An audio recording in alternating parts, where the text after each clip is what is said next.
Salam Nusantara. Pemirsa yang berbahagia, jumpa lagi dalam podcast kita soal Pancasila, kehidupan kita sehari-hari, Indonesia dan Nusantara sebagai bagian dari meramaikan bulan Pancasila. Sebagaimana yang telah kami sampaikan beberapa hari yang lalu, Nusantara Center bekerjasama dengan Pusaka Indonesia dan Foko menggelar acara, program, dan kegiatan bernama Kelas Konstitusi. Hari ini saya kedatangan tamu, seorang dosen yang luar biasa, Pak Kun panggilannya, atau nama lengkapnya adalah Kun Wardana Abioto. Katanya tadi saya tanya, Abioto itu adalah nama dari bapaknya yang orang Jawa, sama-sama orang Jawa. Siap. Kita akan membahas hal-hal yang berhubungan dengan Pancasila, hal-hal yang berhubungan dengan teori kuantum, dan hal-hal yang nanti telah dan akan selalu dikerjakan oleh Pak Kun. Selamat datang Pak Kun di acara yang berbahagia ini. Terima kasih diundang Prof. Yudi. Sama-sama. Pemirsa, Pak Kun ini lama mendalami, menuliskan dan menyampaikan gagasan-gagasan kuantum di Indonesia karena beliau punya hipotesa bahwa kuantum menjadi salah satu cara, salah satu metode untuk membangkitkan kejayaan Nusantara. Kita akan eksplor bersama beliau dengan beberapa pertanyaan-pertanyaan dan nanti Pak Kun akan menyampaikan kepada para pemirsa soal-soal yang ia dalami. Pak Kun, coba jelaskan ke kita, apakah ada kemungkinan bangsa ini akan lebih baik dari hari-hari ini? Kalau ditanya mengenai kemungkinan, kemungkinannya sangat besar. Dan kalau kita melihat di dalam dunia yang ada saat ini, dunia yang kita persepsikan melalui panca indera, memang kelihatannya semua linear. Tetapi kalau kita melihat dari dunia kuantum, dunia mikrokosmos, semua probabilitas dan possibility itu sama. Dan sifat kuantum adalah lompatan. Lompatan. Leaping. Ya, sehingga bangsa kita tentunya bisa melompat bahkan menjadi suatu bangsa yang sangat besar, bangsa adidaya. Coba, kita ingin tahu itu. Apa sih sebenarnya kuantum dalam kehidupan kita sehari-hari? Sebagai sebuah akademik, sebagai sebuah kehidupan, agar para pemirsa memahami lebih detail ke kita. Mungkin sederhananya seperti ini. Kalau kita dulu mendengar bahwa bagian terkecil dari suatu benda adalah atom. Atom. Dan setelah melalui perjalanan penelitian secara teknis, ternyata di bawah atom itu ada suatu dunia sendiri. Setelah diteliti mengenai subatomik, ada yang namanya kuantum. Dan menariknya, satu-satunya yang bisa mempengaruhi medan kuantum itu adalah pikiran kita. Jadi pikiran kita ini dahsyat sekali. Pikiran kita ini bisa mempengaruhi kuantum tadi, dan dengan konsistensi yang ada, kuantum ini bisa menjadi atom, bisa menjadi materi, bisa menjadi masa depan kita. Jadi kalau secara metode itu bisa dipakai untuk mendorong bangsa ini menjadi lebih baik. Tepat, ya. Yaitu yang terpenting, aset yang paling besar adalah manusia itu sendiri. Sehingga kalau kita melihat bangsa ini, ada yang bilang bangsa dengan natural resources yang sangat besar atau sumber daya alam yang sangat besar. Ya. Tetapi yang lebih besar lagi itu adalah sumber daya manusia. Karena pikiran manusia itu dahsyat. Kita bayangkan, bom atom aja itu sudah sangat besar. Nuklir itu di bawah atom. Di bawah atom. Ya, bom nuklir lebih besar lagi. Kuantum ya, itu di bawah lagi. Bayangkan. Di bawah itu artinya lebih besar? Dalam arti komponennya, subnya lagi ya. Lebih artinya kecil. Energinya lebih besar? Lebih besar, jauh lebih besar. Kalau dihitung secara matematik berapa tingkatan kebesaran kuantum itu? Ya, jadi menurut para peneliti ini sangat menarik. Hanya sebesar 1 cm kubik, sebesar kristal gula. Kristal gula. Energinya mampu memberikan energi bagi bangsa Indonesia khususnya jutaan tahun energi. Jutaannya berapa kali itu, Pak? 4. Ya. Juta kali 4 berarti jutaan tahun. triliun. Betul. itu hanya 1 cm3 terbayang dahsyatnya energi yang ada di level kuantum.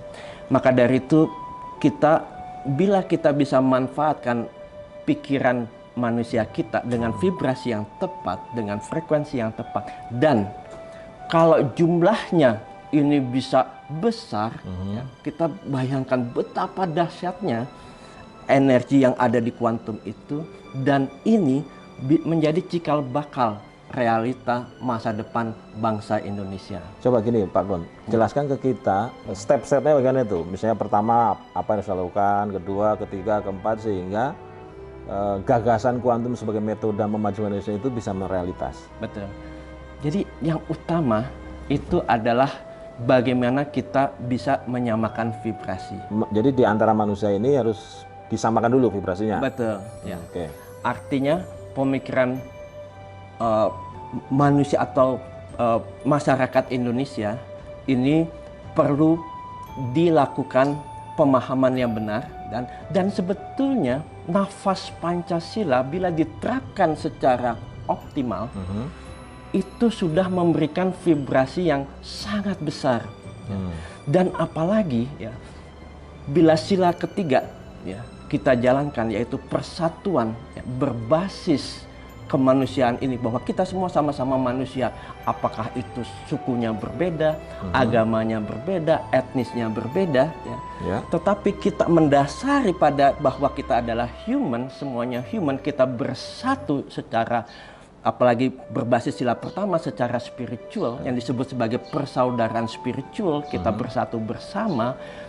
Ini vibrasinya tadi bisa bayangkan, satu orang saja sudah dahsyat. Apalagi beberapa orang. Dikali kita ada 275 juta penduduk Indonesia, kita bisa bayangkan, kita bisa menyalip semua negara adidaya. Kita bisa menjadi negara yang sangat besar. Itu kenapa tidak ada di sekolah-sekolah formal pengetahuan soal kuantum ini, padahal kan sangat bagus. Ya, emang saya sangat menyayangkan ya, karena kuantum itu sendiri sudah ada sejak tahun 30-an. Oh, sudah lama sebenarnya. Sudah lama sebetulnya.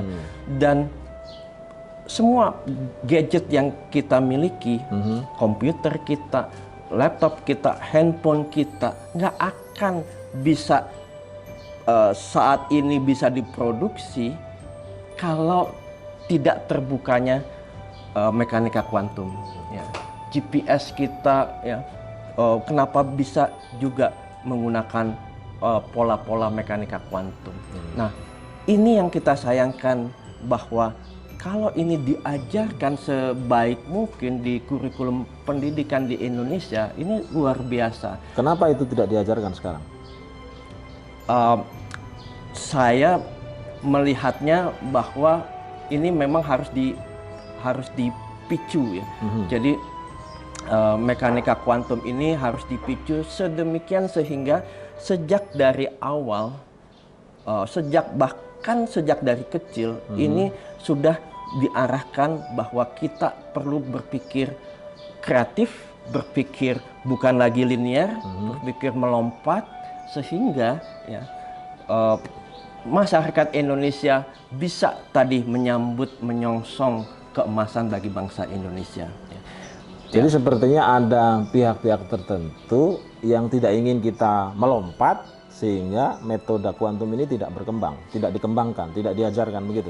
Saya belum bisa menyimpulkan itu ya, tapi memang ke depannya ya, kita bisa ya, melakukan berbagai transformasi, ya, transformasi pemikiran. Kita coba lihat satu pendekatan ini, pendekatan kuantum. Karena begitu kuantum ini dijalankan oleh berbagai negara, kita lihat negara Amerika, negara Cina, bahkan India, Eropa, ini semua sangat maju, sangat pesat, bahkan kecepatan teknologinya, the rapid change of the technology, kita lihat ya, ini dahsyat banget ya, dahsyat banget. Mulai dari pemikiran ke Mars, kemudian mulai bagaimana bisa menanamkan chips di dalam tubuh kita, atau teknologi nanonya segala macam, ini membuka, merefill, sehingga teknologi sangat cepat. Dan kita mengharapkan bahwa pemerintah Indonesia ini juga bisa menerapkan teknologi-teknologi atau ya terbaru, apalagi ini dengan pembukaan mekanika kuantum ini luar biasa. Kan Kalau menurut Pak Kun, problemnya di mana sehingga ilmu ini, ilmu yang bagus ini, ilmu yang Anda kuasai ini tidak cepat berkembang gitu. Sebagai kalau virus kan detik A, B-nya udah sejawa gitu. Ini kenapa ilmu ini tidak banyak berkembang? Problemnya di mana tidak itu? banyak berkembang karena kurangnya pencerahan. Jadi yang terpenting ini adalah mencerahkan. Kita perlu banyak sekali agent of change untuk memberikan pencerahan mengenai kuantum ini. Nah, ini menarik Pak Kun.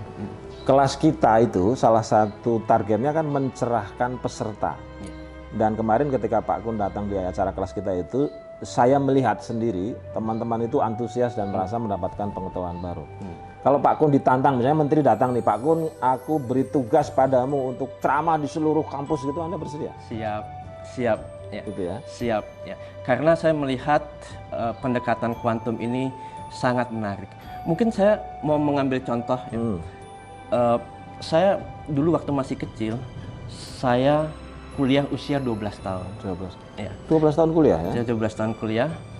Orang tua saya melihatnya dia walaupun waktu itu memang belum mengetahui mengenai apa itu kuantum dan lain-lain, tetapi begitu saya melihat sekarang polanya sama. Digunakan pola kuantum dan menghasilkan saya saat ini. Dan saya menerapkan ke anak saya, dua-duanya saya menerapkan pola yang sama ke anak saya. Dan hasilnya anak saya bahkan 2 kali lebih dahsyat daripada apa yang saya capai. Jadi artinya sebetulnya semua itu bisa, asal kita punya satu set protokol. Jadi ini yang dilakukan, maka akan jadi. Ya. Jadi kita udah ada protokolnya. Coba dalam konteks mendidik anak menggunakan protokol kuantum, coba yang sudah dilaksanakan aja, misalnya dari mulai hamil sampai umur sekarang berapa anaknya? Ya, anak saya udah 23, 24. Let's say dari 0 sampai 23 apa yang Anda kerjakan dengan kuantum kepada eksperimen anak Anda ini? Ini menarik ini. Menarik banget ya. Jadi kata kunci terpenting itu adalah 0 sampai 7 tahun. 0 sampai 7 tahun. Ya. 0 sampai 7 tahun ini adalah the golden age ya. Di mana mereka ini menuliskan program di dalam alam bawah sadar atau subconsciousness. Yes. Ya. Jadi kita berusaha membuat anak kita ini selalu riang tanpa adanya ketakutan. Kalau anak takut, kita takut-takuti, misalnya mau ke kolam renang misalnya di sini ada kolam renang, anak udah mulai merangkak ke sana, jangan. Ya. Dia udah punya fear. Ya. Padahal sebetulnya dia bisa berenang. Ya. Tetapi kita bilang jangan, kita takut-takuti. Ya. Akhirnya dia nggak bisa berenang. Jadi kita harus melihat ya namanya vibration di dalam kuantum, vibration itu penting ya. Jadi semua ini adalah energi ini bervibrasi dengan frekuensi tertentu dan polaritas tertentu. Kalau fear itu kita tingkatkan, kalau anger itu kita tunjukkan ke anak, itu dia nulis di dalam subconscious mind-nya 0 sampai 7 tahun. Setelah 7 jadi akan ada di sini. Ya. Dia masih ada di dalam otak itu di gelombang theta. Ya. Jadi programming ya, nulis ya. Dan 0 sampai 7 tahun bila sudah tertulis programnya, maka lebih dari 7 tahun sampai mereka tua, mereka akan menggunakan programming itu. Programming itu bisa jadi dia akan mensabotase alam sadar mereka. Makanya penting sekali. Nah, apa yang dilakukan orang tua dan apa yang dilakukan oleh saya kepada anak saya ya. Ini itu menarik ya. Jadi kita berikan yang namanya encouragement. Kita dorong. Jadi ada yang namanya racun mental di dalam tubuh kita. Racun mental itu yang utama yang merusak vibrasi ya. Yang satu itu ada envy, yaitu iri, dengki, fear ya, tadi ketakutan tadi, anger yaitu marah ya. Kemudian jealousy ya, kecemburuan. Ada yang namanya intolerance ya. Oh, intoleran itu bagian dari Iya, itu ya. Oke. bagian dari merusaknya satu vibrasi yang bagus. Dan S itu suspicious, ya, suspicious. Dan yang menariknya lagi, ya, yang juga bisa merusak itu adalah narsis. Ya. Nah, ini kalau kita lihat fenomena-fenomena narsis. Oh, ini karena keberhasilan ini karena saya. Oh, saya bisa begini itu karena saya. Ya. Itu adalah suatu pendekatan egoistik, ya. Kita lebih mengarah kepada suatu teamwork. Bagaimana hidup itu lebih banyak memberi daripada menerima. Bagaimana hidup itu lebih banyak membantu orang daripada kita dibantu orang. Nah, ini kita ajarkan selalu, ya, di dalam tadi di usia-usia yang sangat muda, ya. Dan pada saat itu menariknya, bapak saya mampu melakukan konsep yang namanya edutainment. Jadi education berbasis entertainment. Jadi belajar, ya, sambil bermain. Ya. Lama-lama, ini menariknya, ya. Lama-lama sang anak itu merasakan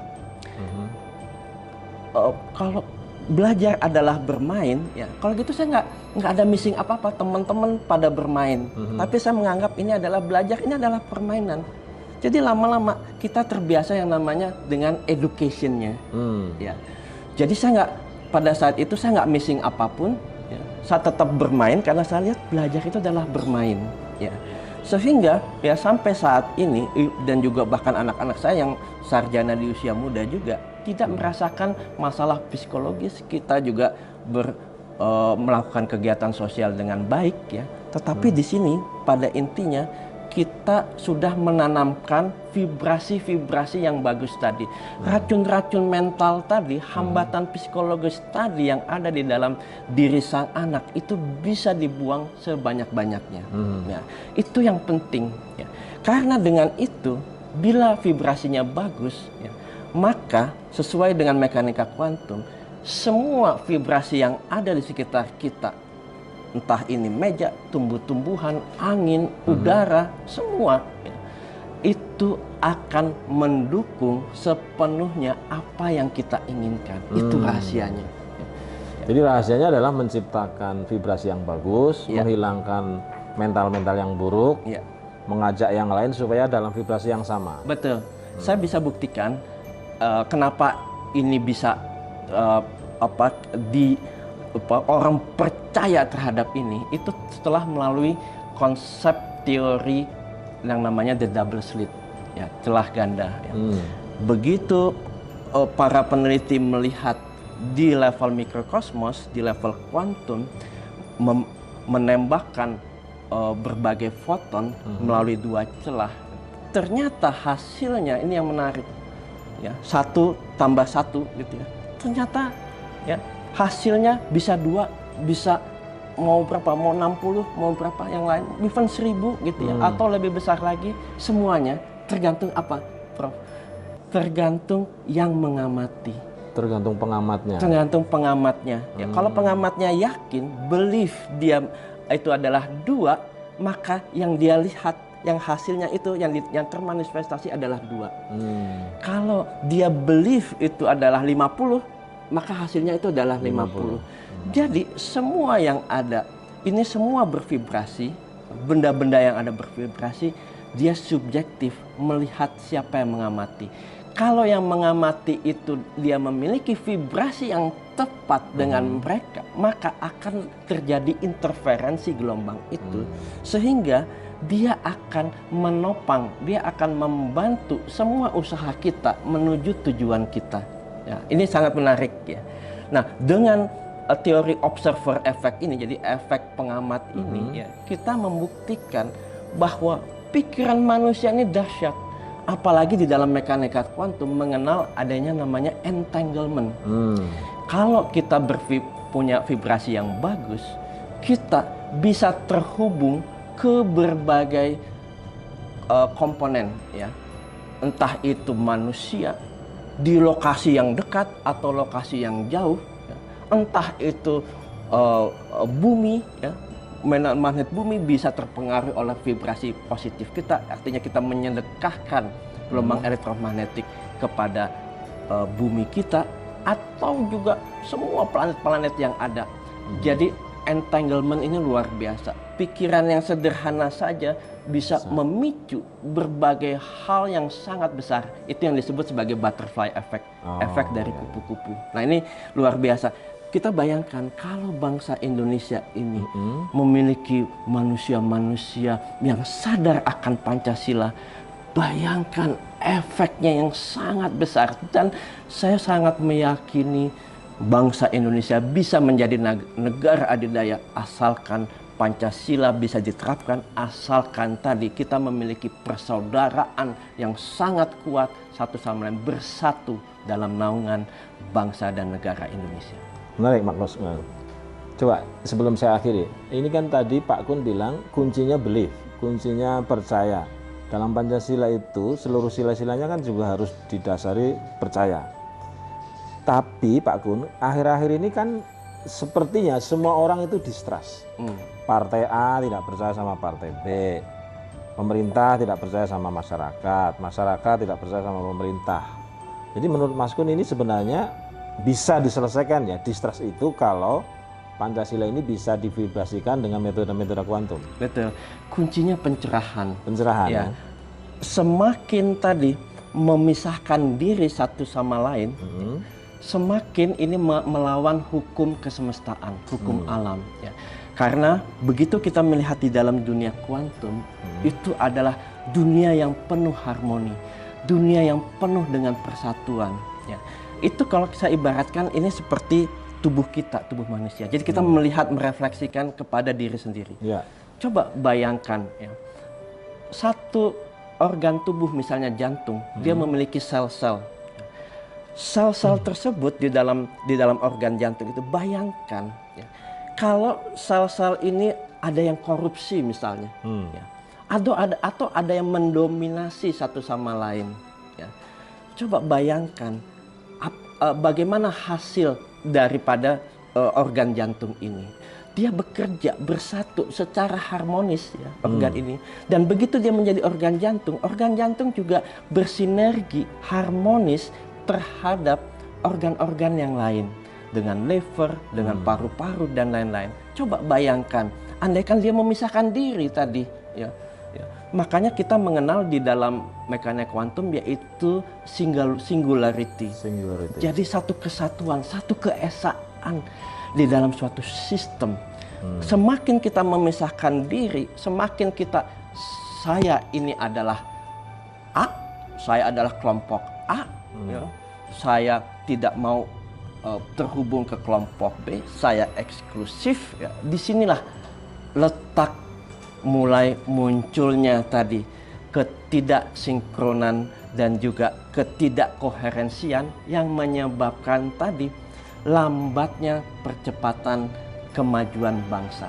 Tetapi ya, seperti tadi organ kita begitu mereka bersinergi ya, ibarat kalau makrokosmos itu planet berotasi sesuai dengan orbitnya, masing-masing punya keunikan, punya garis edarnya sendiri. Kita manusia punya perannya, punya garis edar sendiri masing-masing, harmonis, berdansa dengan indahnya, membentuk suatu alunan crescendo. Ya, ini kita bisa bayangkan betapa negara ini bisa menjadi cepat berjalan. Ya. Tadi kuncinya adalah nafas Pancasila. Nafas Pancasila. Ya, untuk itu sekali lagi kami sangat senang bila memang nanti dibutuhkan pencerahan mengenai hal ini, kami siap. Karena undang-undang penciptaan alam semesta ternyata sama dengan filosofi Pancasila. Satu vibrasi. Ya. Sehingga kalau itu sama, bisa dibayangkan ini ibaratnya alam semesta ini mengatakan siap komandan, siap komandan. Anda mau apa? Siap Prof Yudi. Ya, siap. Kami akan, alam semesta ini akan bergerak untuk mendukung semua yang akan menjalankan nafas Pancasila ini. Demikian, Pak. Ya, satu penjelasan yang sangat menarik, teman-teman pemirsa yang saya cintai. Pak Kun dengan sangat optimis mengajak kita untuk menumbuhkan terus belief, menumbuhkan terus persamaan, kesamaan tujuan, optimis mencapai banyak hal, dan dia juga mengajak kita belajar soal-soal yang bersifat kuantum, soal-soal yang bersifat teoritikal, tapi intinya adalah kita di Nusantara Center, di Foko, di Pustaka Indonesia itu juga sedang mempelajari dan mencapai hal-hal itu berdasarkan pendekatan-pendekatan spiritual dan metarasional. Saya kira itu nanti bisa dikombin dan kita bisa sampaikan ke banyak orang, termasuk juga keinginan nanti kami-kami ke daerah-daerah, ke kampus-kampus, ke kelompok-kelompok lain. Pemirsa, sampai hari ini kita sudah menyelesaikan beberapa podcast, tetapi akan terus berlanjut dengan pencerahan-pencerahan yang lain. Terima kasih, sampai ketemu pada podcast berikutnya. Salam Nusantara. Salam Nusantara.